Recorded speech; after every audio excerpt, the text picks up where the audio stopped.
YouTube, welcome back again. We not gonna talk too much, but y'all can tell by the title of the video what we about to get into. Today, we about to make a big change to my good old daily Subaru. So, without all further ado, let me just show y'all what I'm working with. As y'all can tell, I don't have this car for probably about a year or so now. Simple modifications. It came with half of it, well, a majority of it. Came with a Cobb SF intake, coilovers, downpipe. We changed the downpipe to a catted downpipe, and we changed the actual exhaust somewhat. We put muffler deletes on the back, so there's nothing really crazily done to it. And we got a Cobb access port. But today, we about to upgrade that guy right there. We about to get rid of that. Here it is, fully still in the box. Only thing I did was cut it to cut the box open to make sure everything was in there and not, missing. But here it is. You got a Mishimoto upgraded top mount intercooler. I would have went front mount, but as of right now, I want to keep my car around 300, 350-ish range, no more than 400 right now.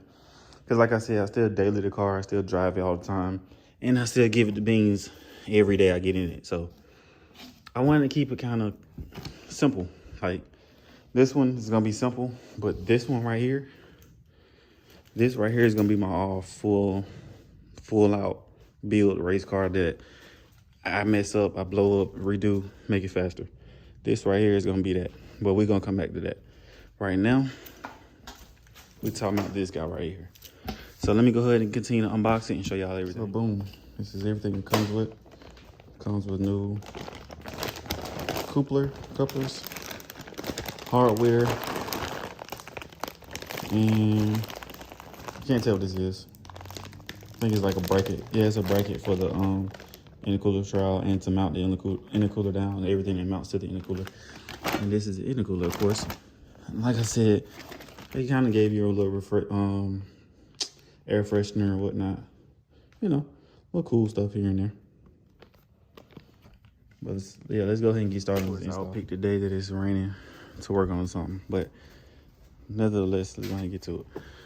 First thing first, you want to unbolt the charge pipe and get this one, the cold side right here. Unbolt those. You can use a flathead or a 10mm. Once you get that off, then you're gonna that's pretty much should be it holding it down. So then you would take off the two bolts that's holding the intercooler to the car, which is this one and this one. Remove those two. Well, these two also. So you can kind of actually move this whole bracket out, but you don't technically have to move this, but you do have to remove this one and this one, so you can free up this.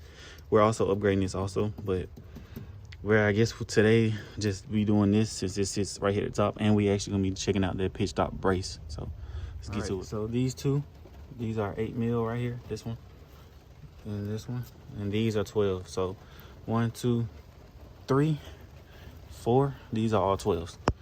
So then we're gonna check and see what all is connected and try to pull this up out of here. Oh, also, a good trick that I try to do is I try to put the bolts back where they come from, so therefore you won't have to look all over the place for them. So I try to put everything back where they come from, just if it's possible. That's just me. But let's go ahead and get this intercooler out. This is actually the first time I'm seeing back here, and whenever you do anything that requires taking off the intercooler, definitely check out this bracket, because the 15 through 21, these brackets, these mounts right here can crack.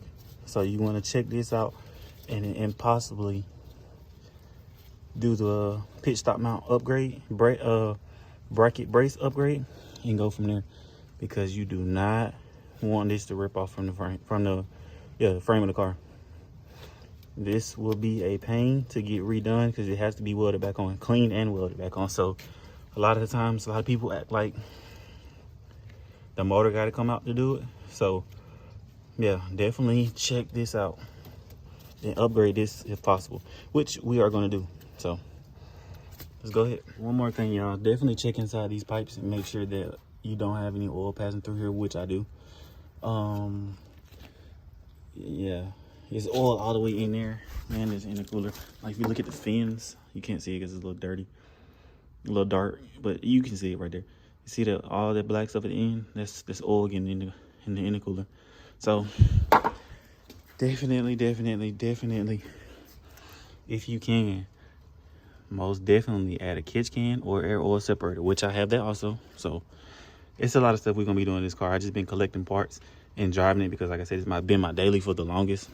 I now have another car I can drive daily, so I'm able to do stuff to this and get it done, not in the same day, but in a timely manner. So let's go ahead and get to it. So I went ahead and got the pitch stop mount out.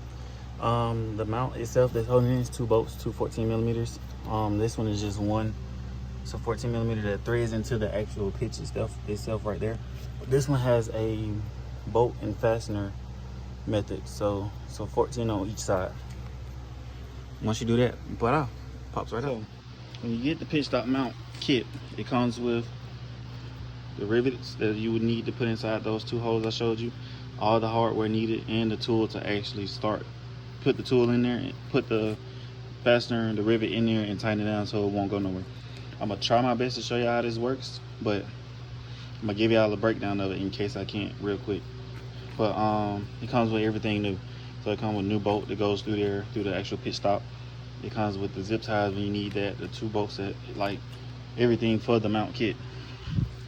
And for me, as far as the mount, I definitely have the wrong mount. So I will be putting the stock one back in until I buy another one, because this is not the right one.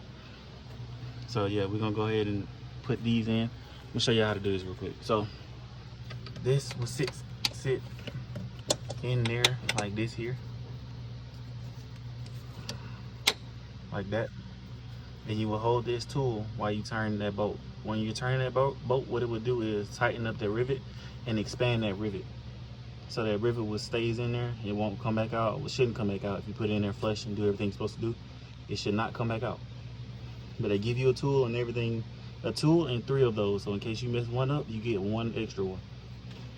So I won't be able to do this and hold this and show y'all because it's a one-man band right now. But yeah, so you get the tool, you insert it like that. You put the fastener on the back side of the tool, and you put the rivet on the, well, I said it reverse, but put the fastener on the bolt on the front side of the tool and the rivet on the back side of the tool.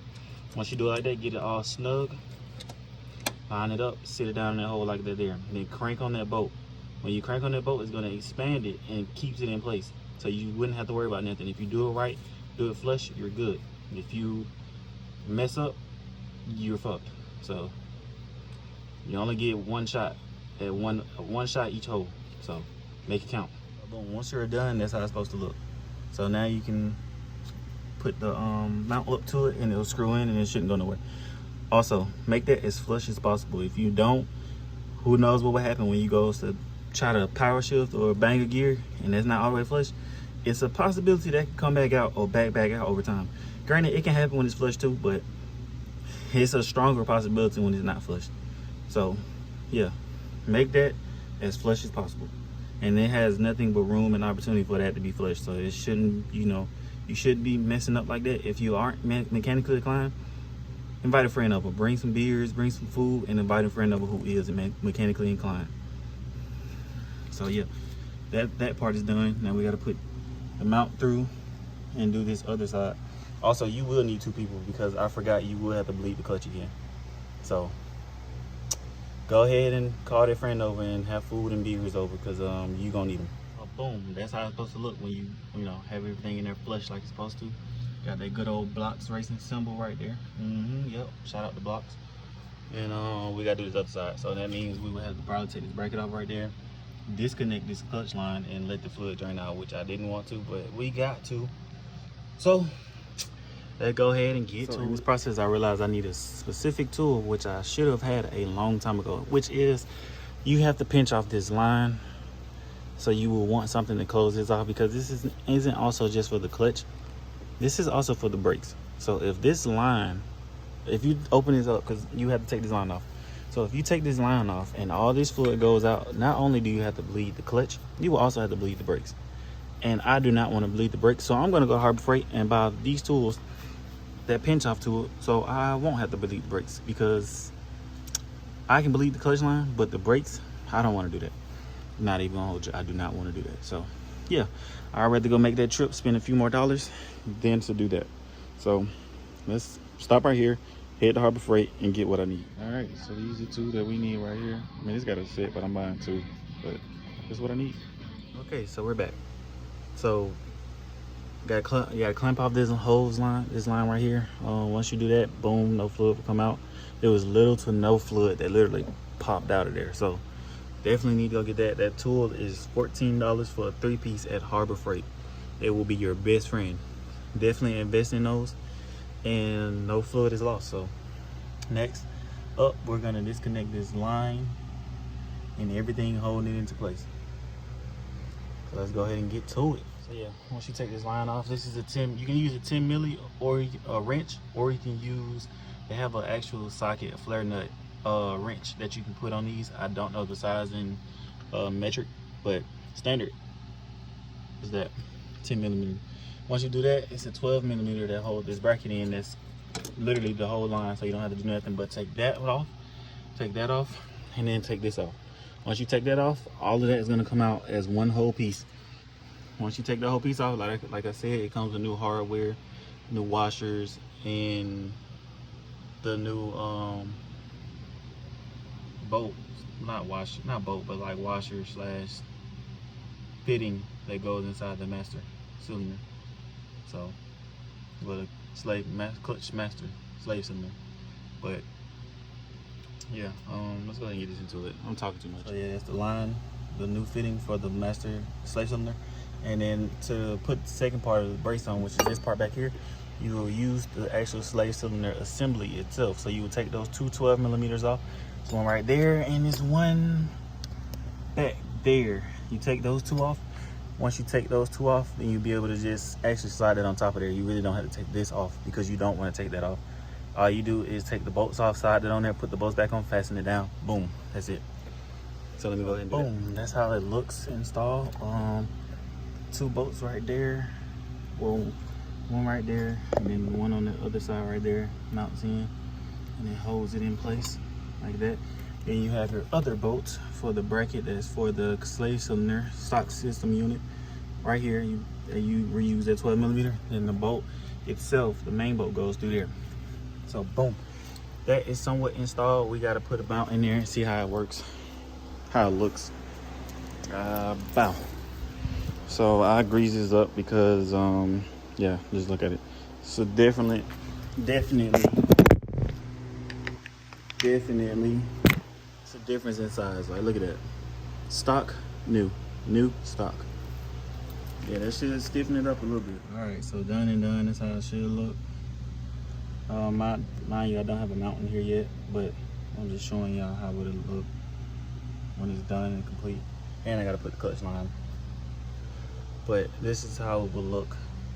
Next up, putting the mount in, trying to get the mount to fit, see if that's even the right one, because I feel like it's not the right one. Once again, I feel like some eBay shit, way bigger than what it's supposed to be, but we gonna see. All right, so yeah, I had to tap on it a little bit, hammer that guy on in there, but we got it in there, and we got the new clutch line installed. Brace on there, Blox, good old Blox. And yeah, so the pit stop brace and the mount is installed. So that is a simple, not simple, but yeah, it's kind of simple, step by step, what to do, how to do it somewhat. I wish I could have recorded more for y'all, but I couldn't because I am a one-man band right now, so I couldn't really put a tripod up and then so you can see what I'm doing. But yeah, that's pretty much the way of how it goes. So now after you do all of that, you have to bleed the clutch. I put everything back, you know, no fluid has been lost, but now you have to bleed the good old clutch. So now I'm gonna see if I can do that now.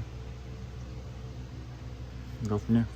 All right, YouTube, so the charge pipe is actually back there, but I also have a new one of these turbo inlet pipes, so I'm changing that as well. And also to make it a lot easier, I'm just taking all this off so I can get to the charge pipe. I just feel like it'll be easier because for one, I don't have a swivel. I can go down and get that 12 that's hidden behind those oil lines right there. But also, I also want to check the turbo. It has a lot of oil coming from it, and I want to make sure the seals aren't bad. So I'm taking all this off so I can inspect the actual turbo blade, make sure it's not getting oil in it. It might have oil in it because all of this is oily. So yeah, we're gonna go ahead and take this off so I can check out all of that. So we got the intercooler out, well, not intercooler, the old charge pipe and the turbo inlet out. The turbo itself is pretty good, no spins, no play in this shaft. I don't know if you can see that, but it spins quite freely. Not too, well, it's a little, what you call it, but it don't have no play. So it just has oil getting into there. I don't know where. I'm assuming this line right here, this line right there, because it's dirty as mud. So we're gonna try to figure out what is this called. All my Subaru boys, all my Subaru family, let me know where this line goes and what is it, part number and all, so I probably will replace this along with the clamps, because I'm scared to take this off because I don't have any clamps like this. But yeah, y'all let me know, man, what line is that, the part number and the clamps. But yeah, we got everything off. We got the new charge pipe on, Blox Racing, of course. And I don't know why I just keep getting Blox Racing. Blox Racing is pretty good to me. They're not bad quality. They are pretty decent for what they are, and I don't see what the issue is with them. So we're gonna try this out right now, see how it is before we go version 2. This right here is version 1, and yeah, we're just gonna see what it do, honestly. So yeah, got everything situated. In order to get to this line though, I had to, not line, this charge pipe, I had to take the radiator fan out, this side out, and so I can get to the bolts that's down here. Y'all seen them down at the bottom, but it's 2 bolts. Can't see it. Oh, well, no, right here, that's 1, 2. So to get them 2 bolts, they're initially 12 millimeter, but when you change them, they're actually Allen key size. When you change them, I don't know the Allen key size yet. I'll grab it. But yeah, this fan got to come out, and you got to use a swivel and extension to get in there and move a lot of these hoses and stuff out the way. Once you do that, that will pop right out. So yeah, we're gonna keep it pushing. We're gonna keep it moving. All right, so we got the intercooler up there. We don't have it bolted down or nothing yet because we actually gotta do some finagling to get that back on, because we had to actually take the intake off. That's actually going into the throttle body. So that sits right here. As you can tell, you see how close that gap is. Yep, we're gonna have to figure something out about that. And then we got to put the coupler back on right here. But it's sitting up there, and it was a fight to get this up there. Like, I had to take so much stuff off to get this up there, like so much stuff. So we're gonna go ahead and install it, try to figure it out, get it situated, and go from there. Maybe we'll be able to finish everything up. Well, we're gonna finish everything up today, but hopefully this will be done properly by that time. So stay with me. All right, boy, after trials, tribulations, and struggling, I finally got the Mishimoto top mount on, Blox Racing charge pipe, and I gotta finish doing the rest of it. But the charge pipe and the intercooler is installed. Luckily, they give you these brackets and stuff that kind of helps with this right here. They give you the bracket for this, so it's kind of like a path to keep the air over there. But I mean, we're gonna see how much it works. But yeah, it was a fight, boy. I can tell you that much. It's a tight spot. It's a tight spot for sure. All right, YouTube. So this will be the conclusion of it. They got everything installed in the cooler, charge pipe. We're about to put the air box back on. The turbo inlet, 3-port boost controller, all that good jazz is installed. And now we gonna get prepared to get it tuned. That's the only thing left to it, is just get it tuned now. Hopefully it's like 3. I might get fuel pumps so I can run full E. But yeah, this is pretty much how it's sitting now. So we're gonna go ahead and put all this stuff back on. You get it right. On that note, YouTube, like, comment, subscribe, drop whatever you want to see, do whatever. Honestly, this is really, I just doing this for the fun of it. But if y'all like what y'all see, you know, like, comment, subscribe, and drop what you want to see. And that note, I'm out. Peace.